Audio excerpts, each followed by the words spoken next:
Amigas y amigos de Florida, de otros departamentos, amigos floridenses que se encuentran en otros puntos del país o del mundo, que nos siguen por internet, y a quienes nos escuchan a través de Digital FM, FM Digital de Sarandí Grande, les comentamos algunos de los mensajes. Dice, en el 2014, dice Pablo, 368 milímetros en seccional décima, en la décima, Capilla del Sauce, si mal no me equivoco. Bueno, el tema del saneamiento nuevamente se repite por la calle de Baltasar Brum. Todo el saneamiento sube la vereda y se ha entrado a las casas. ¿Dónde reclamamos? Si es que se rompió el saneamiento es de no sé. Ahora, si hay saneamiento de robado, es control que tiene que hacer la Intendencia y la denuncia respectiva a quien corresponda, a la OCE, entre otros. Gracias a los amigos que, bueno, se están prendiendo nuevamente al programa. Y recibimos, tal cual lo habíamos adelantado, al diputado Carlos Rodríguez Gálvez del Frente Amplio. Diputado, bienvenido. Muchas gracias, Alberto. Este nuevo año y nuevo ciclo. Un gusto estar por acá, por tu programa.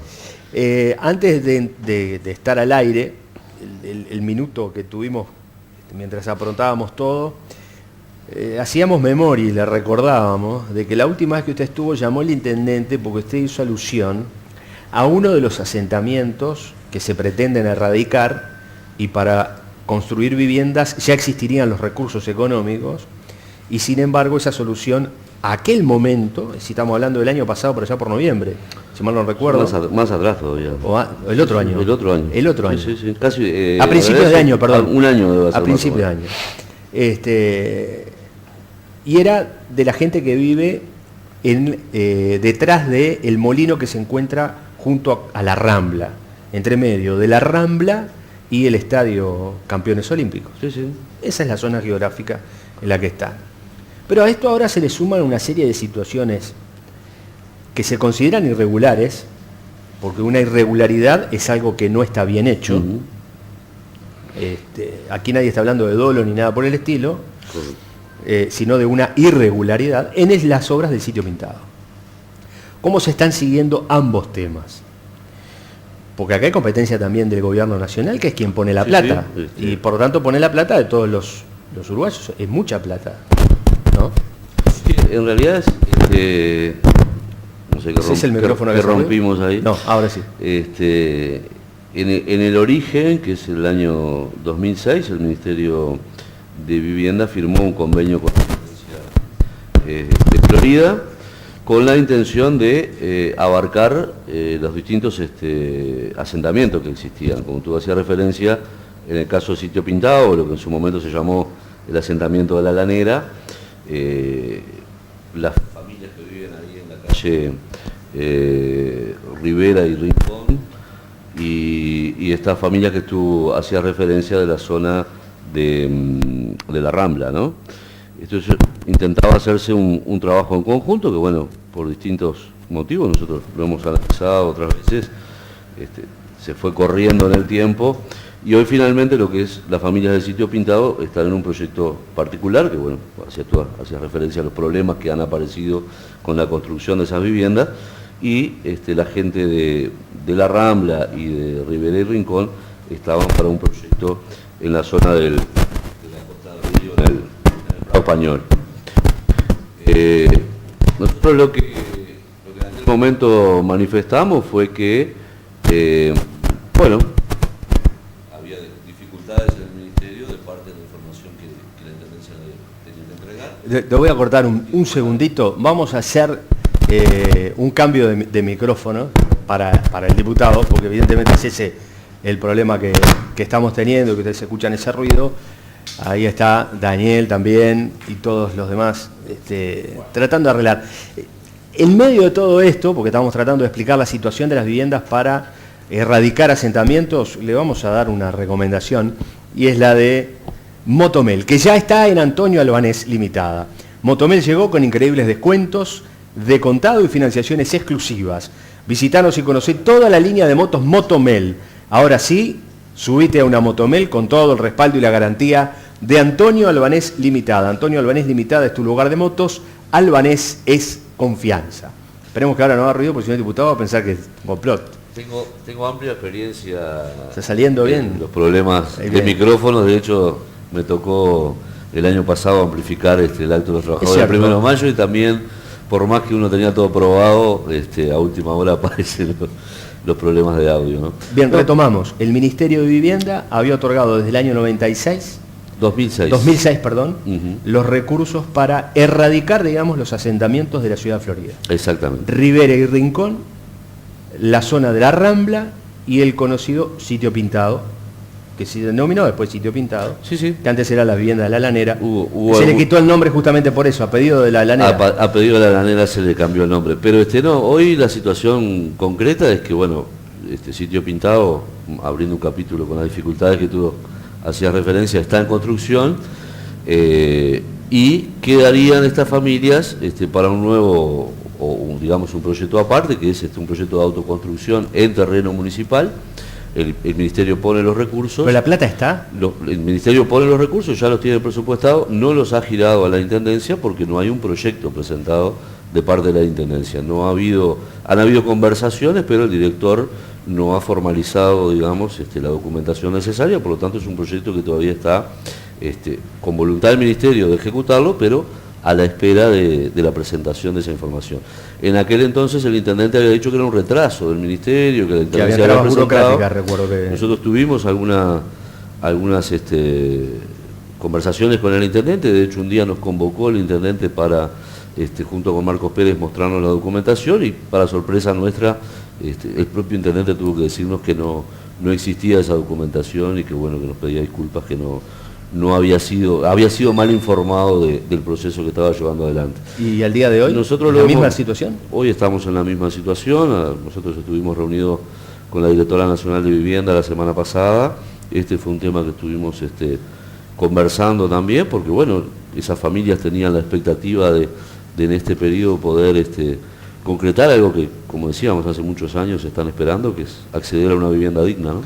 Antes de ir al Sitio Pintado, porque me gustaría entrar en ese tema, a analizar desde el punto de vista de lo que es la ejecución de la obra, por más que ninguno de los dos somos arquitectos y la responsabilidad seguramente recae en quienes... Dos semanas de facultad de arquitectura. Hay cuestiones de decisiones, claro. Hablando de recursos y de planes de viviendas, la posibilidad que nos da hoy la televisión de estar llegando, Videocable Florida, el sistema rural, y a través del aire por FM Digital en Sarandí Grande. ¿Hay más planes de viviendas que se esperen para lo que resta del actual periodo de gobierno que se puedan ejecutar? No, en realidad lo que hay son planes que ya se están ejecutando y que son continuos, digamos. Por ejemplo, el de autoconstrucción es un plan nuevo que se inició en Florida como experiencia piloto, hoy ya se está desarrollando en todo el país, pero se inició en este periodo de gobierno nacional, en donde, bueno, cualquier vecino que tenga un terreno o que tenga la posibilidad en algún terreno de un familiar de construir su casa, recibe un préstamo para la compra de materiales y asesoramiento en todo el proceso de construcción. Es un plan de autoconstrucción, es decir, se brinda el aporte para los materiales. El otro programa que está funcionando, que es desde el 2008 con el reglamento nuevo, es el de cooperativas, que en Florida ha tenido una aceptación importante. Por suerte, en el sorteo que se hizo en diciembre de fines del año pasado, dos nuevas cooperativas de Florida salieron sorteadas. En el correr de este año hay 7 cooperativas que van a estar iniciando la construcción de sus casas. Y hay otros programas que tienen que ver, como el que está en ejecución en Florida, que es en convenio también con la Intendencia de Florida, que es para el mejoramiento, digamos, de la vivienda, que también fue un programa que fue experiencia piloto en el periodo pasado en Florida y hoy se ha extendido a todas las intendencias del país. Y básicamente son los programas que están operativos para lo que es la ciudad de Florida y Sarandí Grande. Sigue existiendo dificultad con las localidades del interior. ¿Por qué existe dificultad? Existen algunas dificultades. Por ejemplo, en el sistema cooperativo es necesario que exista saneamiento.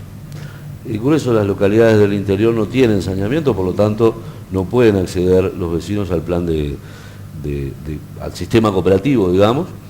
Y logramos en el transcurso de este año algo que era impensado, que era la posibilidad de que el Ministerio autorizara, y OCE también, sistemas alternativos de saneamiento. Y bueno, la cooperativa de 25 de mayo logró finalmente que se aceptara el proyecto y sobre este año van a ir al sorteo, con un sistema nuevo en una localidad que no hay saneamiento, pero que se le habilita a la cooperativa la posibilidad de generar un sistema alternativo, lo que habilita ahora que en otras localidades este proyecto de cooperativo pueda extenderse, ¿no? Quería ir, porque se va a dar pie a que si se puede hacer en 25 de mayo, se puede hacer en Cardal, en Independencia, en 25 de agosto, en Mendoza, en Sarandí Grande, que se amplía alguna zona que pueda no tener saneamiento, pero que no llegue el saneamiento. Y en las zonas que hay saneamiento, como que no sería muy rentable, digamos, la construcción de un sistema alternativo, sino más bien extender la red o conectarse a la red ya existente, ¿no? ¿Ya hay cooperativas en Sarandí Grande? En Sarandí Grande hay una cooperativa que ya fue sorteada, están en la etapa de construcción del obrador, y creo que el mes de marzo, abril, estarían iniciando la construcción propiamente de las viviendas, ¿no? Nos gustaría saber su opinión sobre el tema sitio pintado, antes después de entrar en otros temas que vamos a tratar de picar, ¿no? Para aprovechar la visita. ¿Es normal lo que está pasando en el sitio pintado? Le voy a dar tiempo para que lo piense. Vamos a hacer una pausa, invito una breve pausa, amigas y amigos, y ya continuamos con más Así Estamos.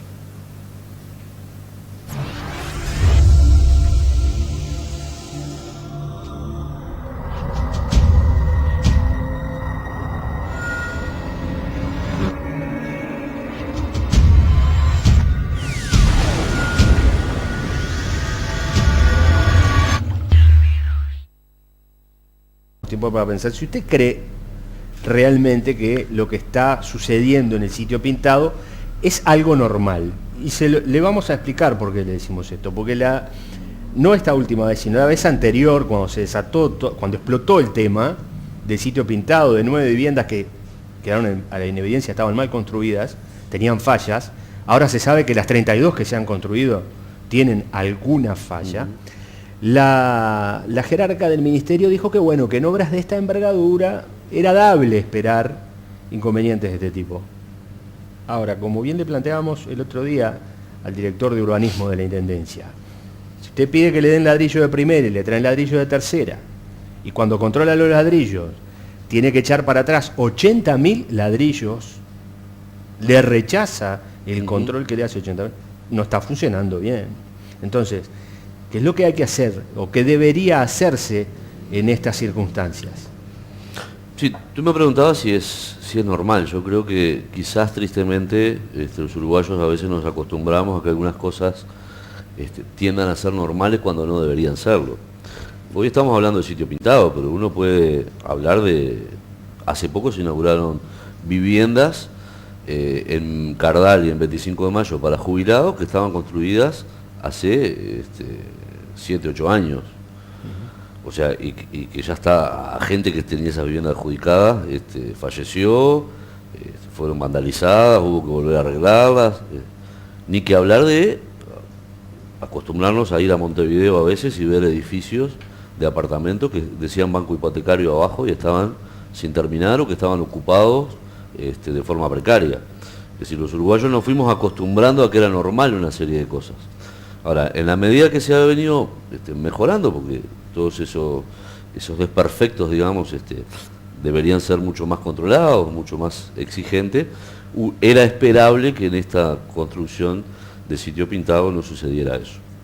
Ahora, yo entiendo lo que dice la Directora Nacional de Vivienda y en alguna medida, en cada una de las construcciones que se hacen, sobre todo en esta que se está construyendo, no es un terreno que va y se construye vivienda, sino que se está construyendo en una zona especial, donde las familias están cerca, donde hay un montón de situaciones, es esperable que sucedan algunos problemas. Ahora, hay un compromiso fuerte, tanto del Ministerio como de la Intendencia, que lo han manifestado más de una vez, es de que cualquier desperfecto se tiene que recuperar, se tiene que arreglar y va a costo de la empresa. Y eso ha sido quizás el problema que en los últimos meses se ha vivido. En la medida que los vecinos detectaron la situación, en la medida que se tomó cartas en el asunto por parte del Ministerio y de la Intendencia, la demora ha estado de alguna forma, podríamos decir que la responsabilidad en estos últimos meses de parte de la propia empresa.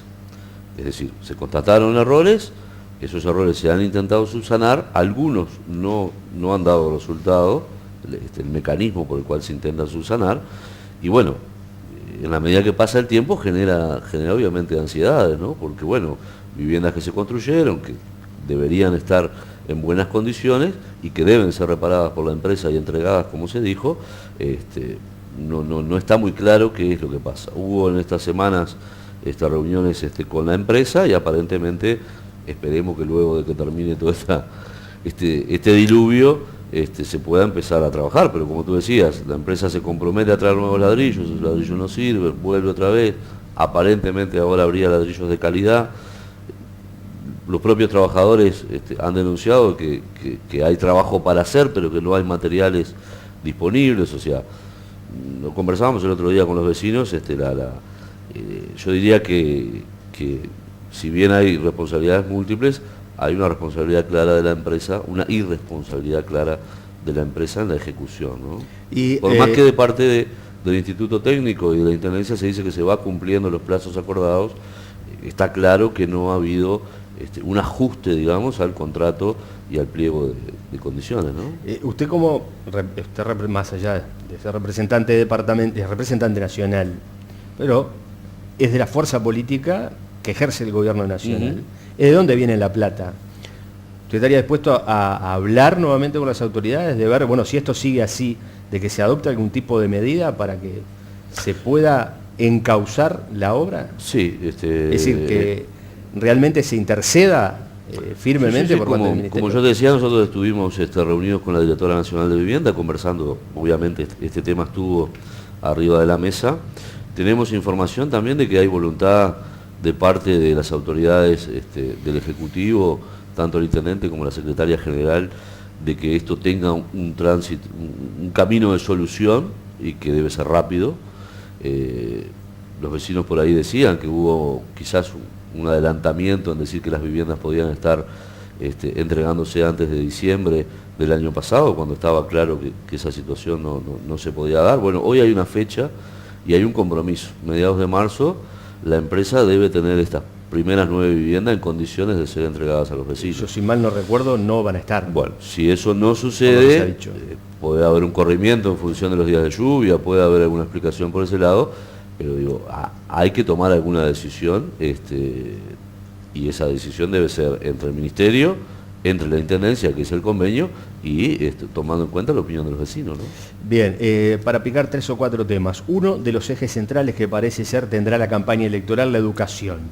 Último año estamos del actual periodo de gobierno. De lo que se plantea como una situación crítica, se ha analizado como una situación crítica de la educación. ¿Qué se puede esperar para este año? Sí, yo lo he dicho otras veces, yo trabajé como docente en secundaria 10 años, vengo de una familia de docentes, mi vieja fue maestra, mi abuelo también, mi señora, mi compañera es maestra. No es un tema sencillo cambiar la educación, nosotros seguimos padeciendo algunos problemas, quizás algún televidente se puede reír y decir, es un disparate, pero seguimos pagando el precio de la dictadura que vivió este país. ¿Por qué? Porque se cambió drásticamente todo el modelo de formación. En buena medida los docentes, el grueso de los docentes que han trabajado, o los docentes que hoy están formando, los docentes que salen de los centros educativos, fueron formados durante el proceso dictatorial, lo que genera una forma de ver y de encarar el modelo educativo. Eso lleva tiempo cambiarlo, hay intentos para hacerlo, pero entre medio también tuvimos el resultado, o el nefasto resultado, diría yo, de lo que fue el proceso de reforma de Rama, donde hubo una marcha hacia un modelo que después se intentó modificar, y han habido tímidos intentos en este periodo de gobierno. Nosotros debemos reconocer que es uno de los temas que está en el debe. Yo me acuerdo hace un año y pico, en una reunión que tuvimos con el presidente Mujica, yo le comentaba que casi todos los procesos de reforma que ha sufrido tanto Uruguay como otros países han tenido fuertes liderazgos. Es decir, se hacen en la medida que hay docentes y gente implicada fuertemente en ese proceso. Hemos tenido dificultades y no ha habido enamoramiento. Si uno mira a Julio Castro, todo lo que fue las escuelas rurales. Hubo todo un momento de liderazgo de algunos actores que llevaron a que el grueso de los docentes y de toda la comunidad educativa transitara hacia algo. Hoy no hay ese liderazgo y creo que es lo que debemos buscar a futuro. ¿Liderazgo no es lo mismo que falta de compromiso? No, eso es otro tema, porque en la medida también que el docente no ve ese liderazgo, no ve que hay un cauce claro de hacia dónde se quiere ir, también el compromiso es relativo, ¿no? La situación de crisis es primaria, secundaria, educación terciaria, educación técnica, es decir, ¿es el todo o es en algunas de estas? No, yo diría que en realidad la educación tiene los mismos problemas que tiene la sociedad, que vive la sociedad. Por lo tanto, de alguna forma el problema es general. Quizás en algunos subsistemas se nota menos. Por ejemplo, hoy en la universidad hay un dato interesantísimo que poca gente le está dando importancia. El 54% de los egresados universitarios vienen de familias no universitarias. Cuando yo fui a la universidad, esos valores estaban en el entorno del 15% en lo mejor de las facultades. Con suerte, es decir, había una reproducción. Quien salía titulado universitario era quien venía de una familia universitaria. Hijo hoy doctor, exacto, pero eso hoy se está cambiando, es decir, familias que no pudieron acceder a educación terciaria están teniendo, no pocos, el 54%. La mayoría de los que egresan a la universidad son de familias no universitarias. Eso no es porque sí, no es una cosa que sucedió, hubo una política hacia eso. Ahora, tenemos dificultades en la calidad de ese egreso. Quienes egresan titulados no tienen la misma calidad técnica que hace 20 o 30 años. Bueno, entonces también la universidad tiene su problema. Entonces, si miramos solo la repetición en secundaria encontramos unos problemas, pero si vemos que chiquilines que antes en determinados sectores no estaban terminando el ciclo básico y hoy lo están haciendo porque hay programas que hacen seguimiento de la escuela, bueno, hay que ver la globalidad. Si vemos un detallecito encontramos algún problema. Es un buen tema para debatir. Sí, sí. Es interesante porque hay muchas puntas. Tal vez la revolución tecnológica fue más rápida que la evolución mental que tuvieron quienes tenían la responsabilidad sucesivamente desde que empezó a ganar terreno la tecnología en implementar determinados planes. Nosotros, por ejemplo, mi generación es hija del aprendizaje. De todo esto. Mi hija tiene 2 años y está empezando a escribir en la computadora, ni cerca de hacer un dibujo como la gente, claro, pero en la computadora está empezando a escribir. Es un tema más que apasionante. Nos estamos quedando sin tiempo, pero no quiero dejar de preguntarla una pregunta como última por hoy. ¿Se va a aflojar un poquito la presión fiscal a la gente? Porque ese es uno de los temas que también se tienen. Sí, desde aquellos que tienen empresas chiquitas hasta quienes son asalariados. Sí, yo lo he discutido con algunos conocidos, en realidad no tenemos una presión fiscal importante comparada con otros países. La pregunta, lo que puede estar diciendo alguien, pero yo vivo en Uruguay. Hace poco, sí, bueno, pero a ver, en Argentina el combustible es más barato, entonces los sectores vinculados al agro que usan combustible no se quejan por el precio del combustible como se quejan en Uruguay, pero tienen otros impuestos que si los tuviera el agro uruguayo se estarían quejando mucho más que los argentinos. Entonces hay toda una situación del sistema tributario que se modificó básicamente en el 2007, que nosotros desde nuestro sector, el MPP, hemos planteado que hay que modificar y en el Frente Amplio hay una discusión en ese sentido. Creo que el nuevo ministro de Economía, lo que tiene que ver con el aumento de las franjas que no pagan IRPF, está claro que es un tema que hay que modificarlo, pero también hay que modificar cómo paga el capital impuestos. Entonces hay que hacer una reforma que quizás lleve su tiempo, no se hace de un día para el otro, no anticipo que sea lo que queda de este periodo de gobierno. En lo que queda de este periodo, pero en el inicio del periodo del IVA, como se ha dicho. Ese es un tema que ya se ha comprometido, no se ha concretado y uno se pone nervioso. El proyecto de ley está aprobado por la comisión que lo trató en diputados, la comisión de Hacienda. Probable que en el mes de marzo se esté votando en la Cámara de Diputados y pase al Senado, lo que bueno, finalmente antes de mediados de año se esté ejecutando, ¿no? Esperemos que esa rebaja después no se traslade en aumento de precios. Lo que hay es un cambio en cómo los uruguayos manejamos el dinero. Nos vamos a tener que acostumbrar más a la tarjetita más que al billete. Bien, otro tema para hablar. Sí, sí. Son cambios culturales también. Son cambios culturales. Diputado, gracias por haber venido. Gracias a ustedes, a las órdenes. Amigas y amigos, llegamos al final del programa de hoy. Como siempre, gracias por acompañarnos. Y como siempre les decimos, disfruten de la vida, vale la pena. Nos reencontramos en cualquier momento.